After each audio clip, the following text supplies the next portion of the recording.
Welcome back to Facts, the YouTube talk show, the show where we tear down everyday assumptions and look at the world through the cold, fascinating lens of empirical reality.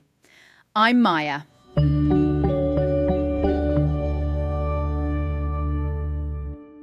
And I'm Alex.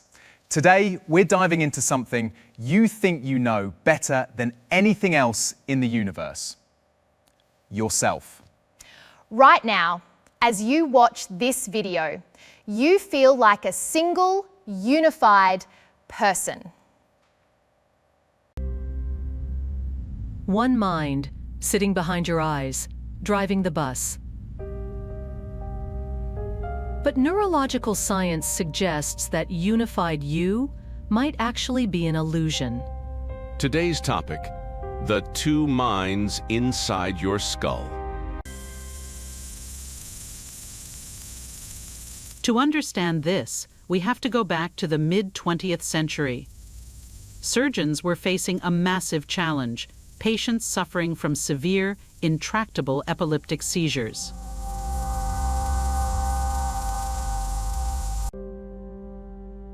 So doctors proposed a radical fix. What if they cut the bridge? They performed a procedure called a corpus callosotomy, literally severing the corpus callosum. And mechanically, it worked. The seizures were contained.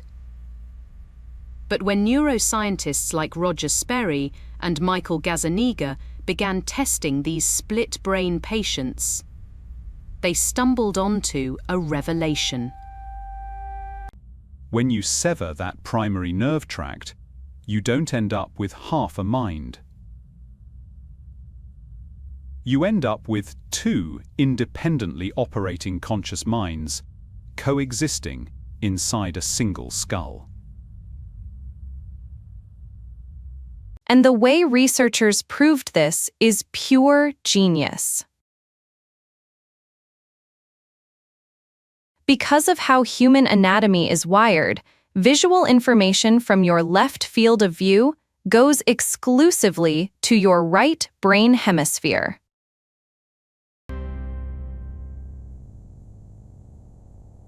In a typical brain, information instantly crosses the corpus callosum so both sides know what's happening. But in split-brain patients, that line is cut. So researchers flashed the word key to the patient's left visual field, meaning only the right hemisphere saw it. Then they asked the patient, "What did you see?" Nothing. The patient verbally answered, "Nothing."